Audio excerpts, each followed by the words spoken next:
Morning, everyone. Good morning, everyone. We will get started in just 1 minute.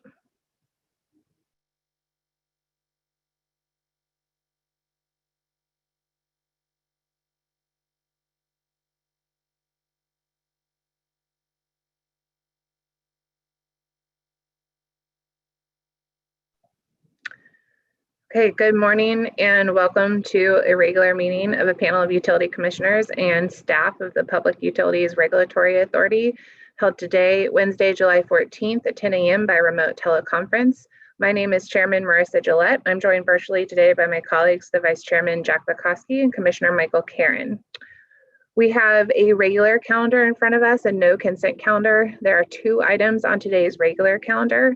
So we'll call the first one and turn to Authority staff, Ms. Stephanie Cohane, to present. So the first item on today's calendar is docket number 171203 REO4, which is PURA's investigation into distribution system planning of the electric distribution companies, also known as our Equitable Modern Grid proceeding. Today we have a decision regarding the zero emission vehicle track. So Ms. Cohane, could you please present the decision for the panel's consideration?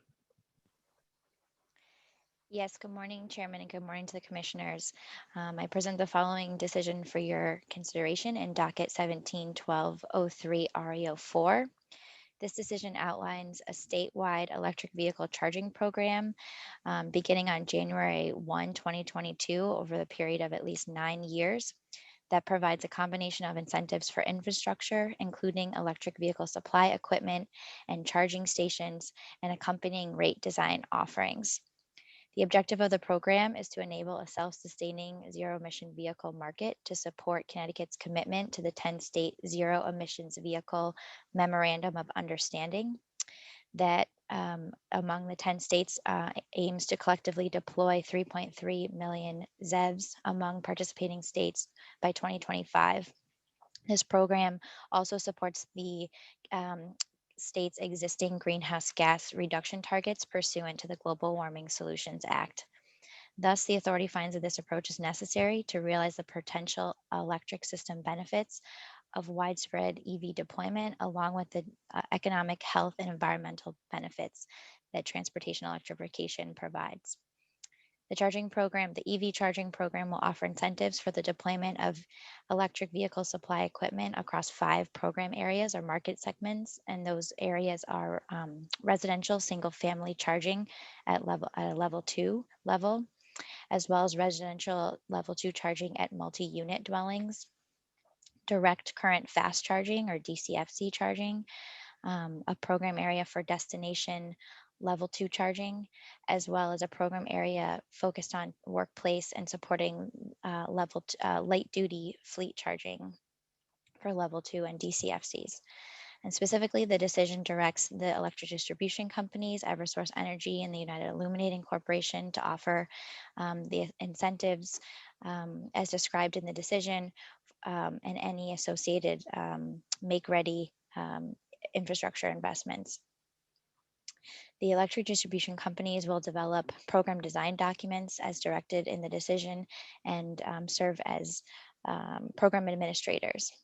As the chairman mentioned, this decision is issued as a final decision as part of its Equitable Modern Grid initiative. And with that, I recommend this decision for consideration by the commissioners. Thank you, Ms. Cohane. I would seek a motion to adopt the decision in this docket. I move adoption, Madam Chairman. Second, Madam Chairman. Thank you. This item has been regularly moved and seconded. Are there any questions or comment? Madam Chairman, I would say that this was certainly a long process, and the amount of effort and participation of all the stakeholders and our authority colleagues in putting this together is very impressive to help us fulfill Connecticut's statutory requirements under the law, and look forward to supporting this. Thank you. Thank you, Commissioner Karen. Mr. Vice Chairman. Just to echo Commissioner Karen's comments, a lot of time and effort went into this docket. The parties worked very collaboratively together, and it's one step in long process they're going to do to make Connecticut a green environment, but this is certainly going to add impetus to that.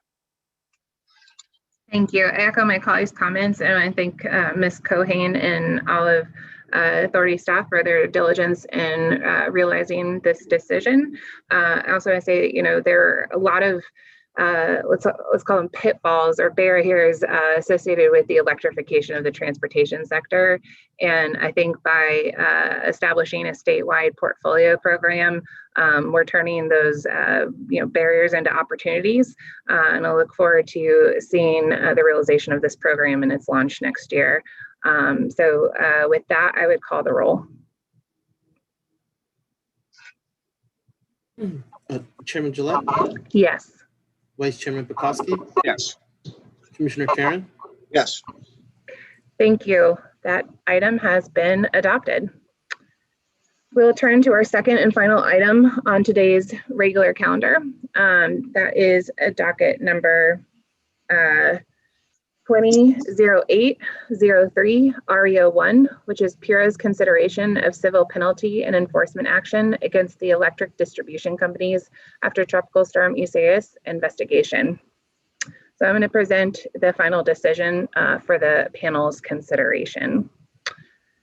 So pursuant to the provisions of sections 16-16, 16-32H, 16-32I, and 16-41 of the General Statutes of Connecticut, the Public Utilities Regulatory Authority finds that the Connecticut Light and Power Company, doing business as Eversource Energy, and the United Illuminating Company, UI, failed to comply with standards of acceptable performance in preparing for and responding to Tropical Storm Isaias. Consequently, the authority assesses civil penalties against both companies. Briefly, the background for this proceeding.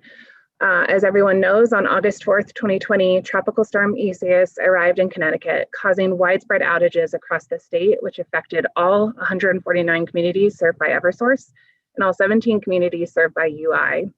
These outages persisted in Eversource's and UI's territories until August 13th and 12th, respectively.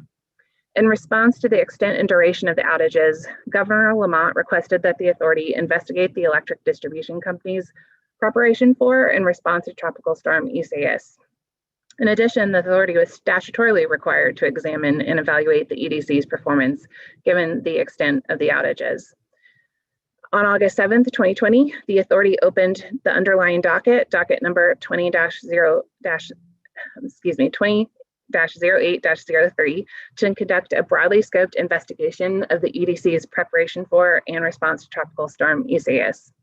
During the ensuing 8 months, the authority issued more than 700 interrogatories, held public comment hearings, received written comments, conducted cross-examination during 12 days of evidentiary hearings. The authority also benefited from the participation of the Office of Consumer Counsel, the Office of the Attorney General, other state agencies, and several affected municipalities who also actively participated in the investigation. The investigation ultimately culminated in a final decision, which was adopted by the authority on April 28th, 2021, which detailed the authority's numerous findings as to whether the EDCs met acceptable performance criteria and manage the storm preparation and response prudently, efficiently, and with care for public safety. In summary, the authority found that Eversource did not satisfy performance standards for the municipal liaison program, make safe responsibilities, communicating critical information to customers, or securing adequate resources in a timely manner to protect the public safety. The authority found that UI did not satisfy the performance standards for make safe responsibilities. The authority also made findings relating to Eversource's and UI's accident reporting in the aftermath of the tropical storm. As a result, the authority opened the instant proceeding, REO1, to conduct the reopened proceeding to consider issuing civil penalties and further enforcement orders for instances of noncompliance found during this investigation. As part of this proceeding, the authority extended the opportunities, procedural steps guaranteed to the companies under Connecticut General Statute 16-41, including opportunities for pre-filed testimony, direct testimony, and public hearings. And today we issue a final decision regarding the appropriate civil penalties in this matter. Regarding our analysis, we'll take it step by step, beginning with Eversource. So for the first violation, storm monitoring and event in the initial event declaration, the authority reviewed the performance standards decision in Eversource's ERP to identify the standards that applied to Eversource's storm monitoring and event level declaration.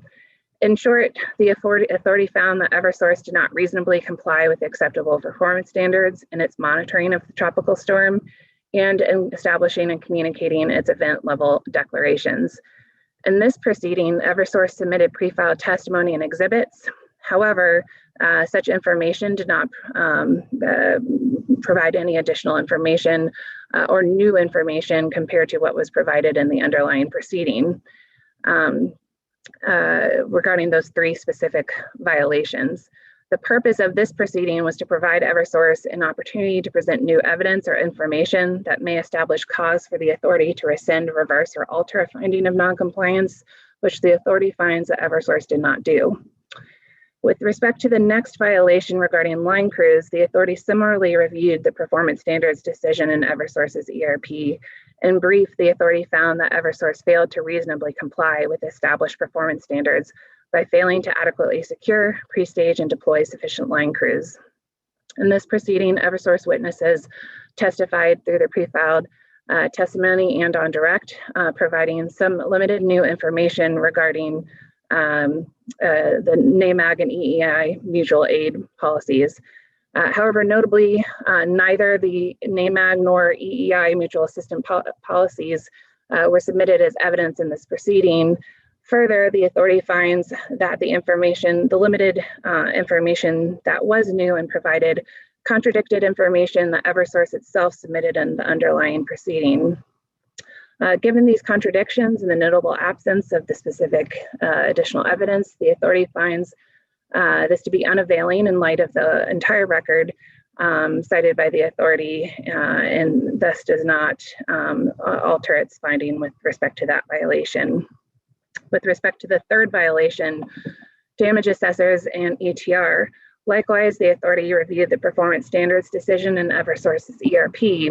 The authority found that Eversource failed to comply with the established performance standards because it failed to deploy an adequate number of damage assessors within the first 48 hours. Eversource's pre-filed testimony and direct did not provide any new information. In the absence of new evidence, the authority continues its finding that the record evidence cited by the authority in the underlying decision supports the conclusion that Eversource failed to deploy an adequate number of damage assessors and failed to set reasonable expectations. With respect to the violation regarding municipal liaisons and the Make Safe protocol, the authority also reviewed the performance standards decision in Eversource's ERP with respect to this violation. In summary, the authority found that Eversource did not meet standards of acceptable performance. The authority found that Eversource failed in three key ways. First, Eversource failed to bring sufficient resources to bear in the first 48 hours following the onset of the storm.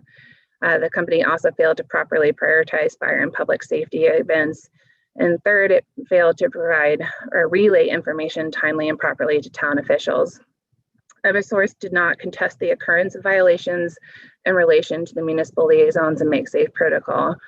As a result, the authority finds that the record evidence supports the conclusion that Eversource failed to comply with the standards of acceptable performance in relation to this violation.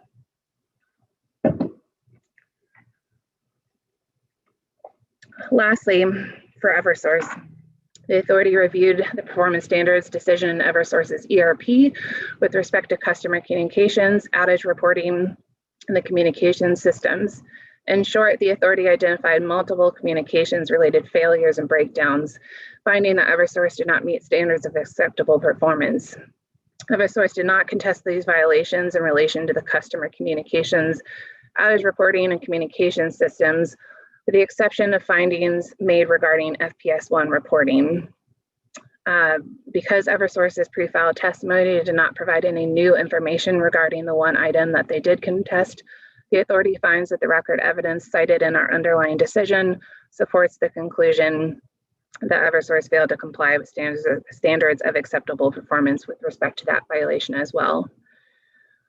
Lastly, with respect to the accident reporting, the docket number 200803 decision included a finding of up to 36 instances of minor accidents that were not included in the appropriate report. In this proceeding, there was limited new factual information offered. However, upon review by the authority of these minor accident violations and subsequent categorization of those incidents, the authority finds 4 minor accidents went unreported rather than the 36 that were initially cited. Next, I will move to the United Illuminating Company. As part of the investigation, the authority reviewed the performance standard decision in UI's ERP to identify standards with respect to the priority call response. In the underlying decision, the authority found that UI did not meet standards of acceptable performance with regard to its make safe and priority call duties. UI submitted additional evidence into this proceeding, however, which provided new, more granular information on UI's response to E911 calls, distinguishing those calls from FPS calls. In light of this testimony, the authority finds that UI did not violate the performance standard for timely performance or for timely response to priority safety events. Nonetheless, this finding is strictly limited to whether a performance standard was violated. E911 priority 1 call response times, which that evidence was documented in the underlying decision. The authority finds that those times could and should be improved, and we will work toward this end with the company in a subsequent docket. Moving next to the violation with respect to the Make Safe crews in Bridgeport, the authority reviewed UI's testimony, finding while UI identified some new instances in which it believes its performance was acceptable, the authority determines that there is not sufficient new information to rebut the 2 performance violations that were cited. Consequently, the authority continues its finding with respect to that item. Finally, for UI, we also identified instances of missed or non-reporting for accident violations, which were identified as 8 instances in the 200803 decision. As noted previously with respect to Eversource, the authority has taken a more detailed deep dive into these regulations, including making a determination about the applicability of customer equipment definition in the authority's regulations. Also, UI provided additional information regarding the cited violations. As a result, the authority concludes that there are 2 minor accidents that constitute continuing violations that will be assessed a civil penalty in this matter. So having reviewed the violations by both companies, the authority next turned to the calculation of the civil penalty, and finding that the applicable standard is of course outlined in 16-32I, the Connecticut General Statutes, which, although it has been revised through Public Act 20-5, at the time of Tropical Storm Isaias, the maximum civil penalty was 2.5%, as opposed to the 4% that it is now. So the authority makes note of that in today's decision, applying the 2.5% standard. Turning first to Eversource, the authority finds that the appropriate civil penalty in this matter should have been $98,405,022. However, such penalty is the maximum allowable civil penalty under the statutes is, as I mentioned, 2.5% of the last year's distribution rate revenues.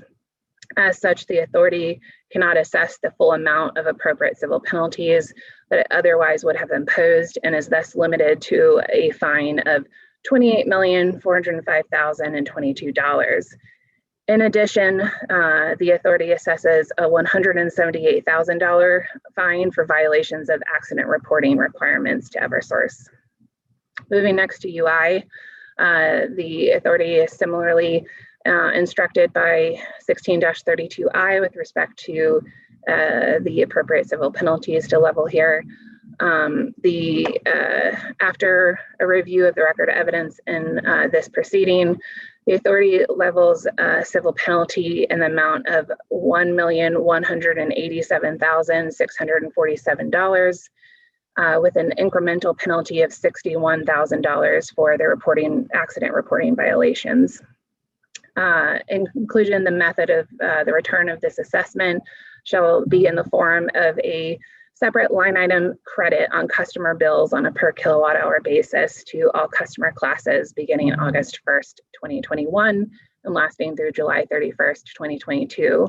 The separate fines of $61,000 to UI and $178,000 to Eversource for violations of accident reporting are due to the state general fund. So in conclusion, that reaches the end of our findings in this docket.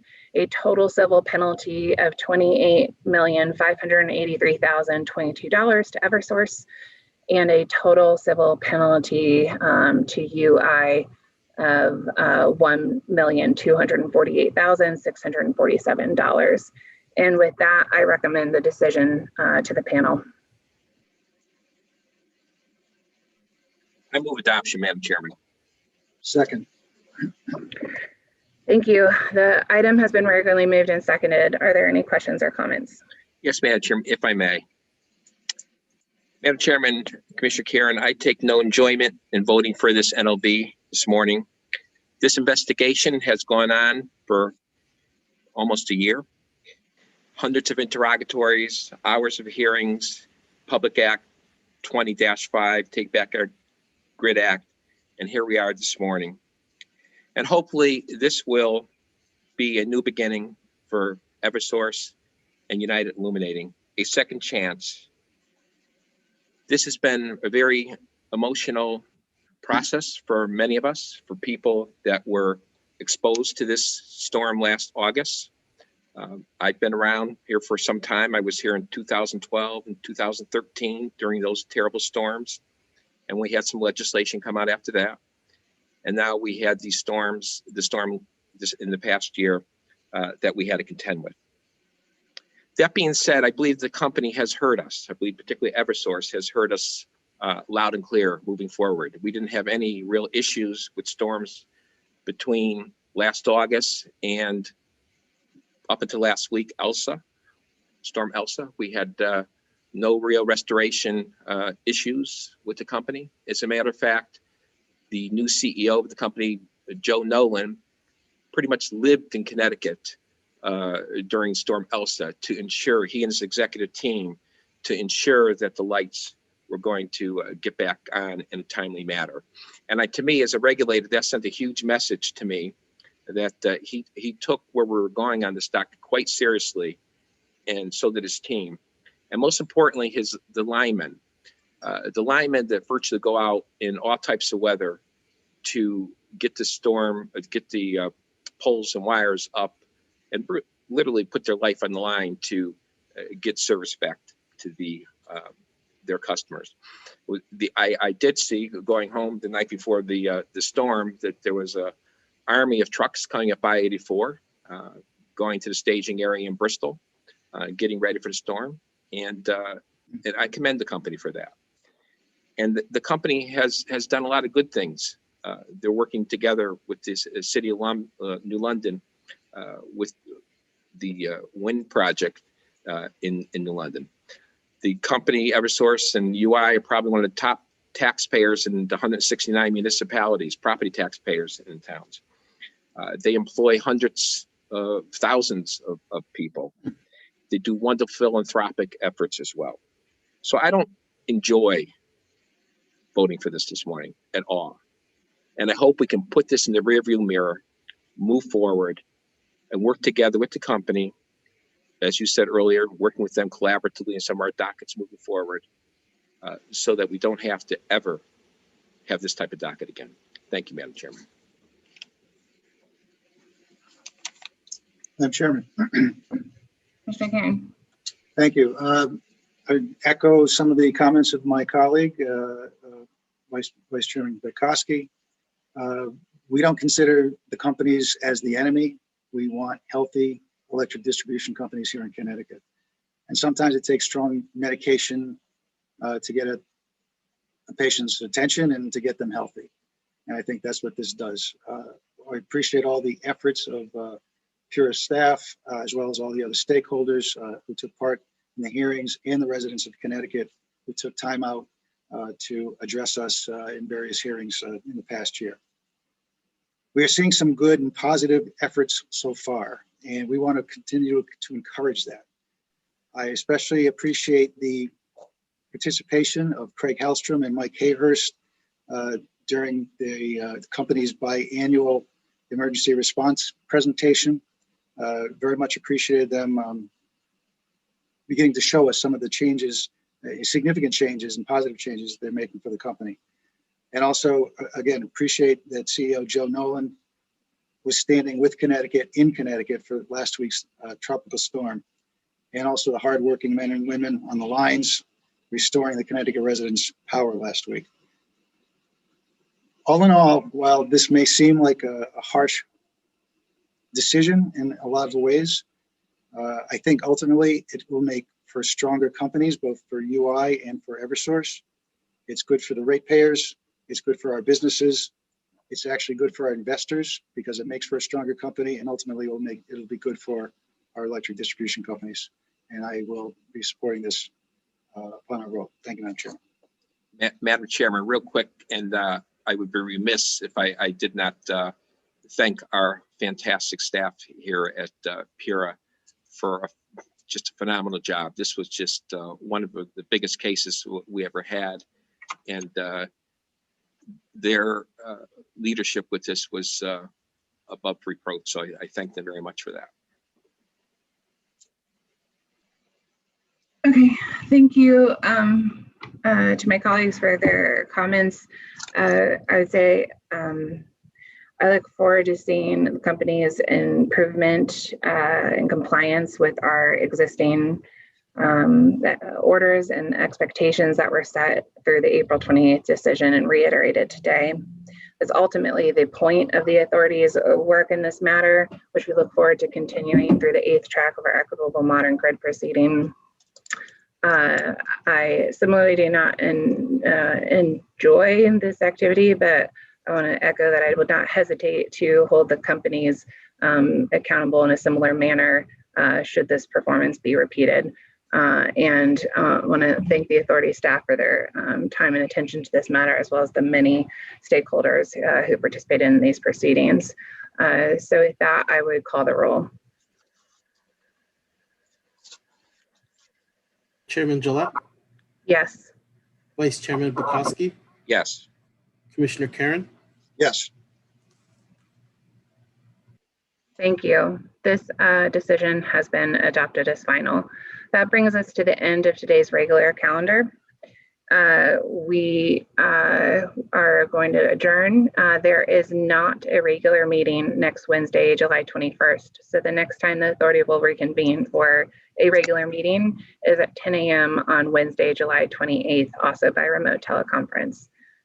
Thank you, and wish everyone a good afternoon.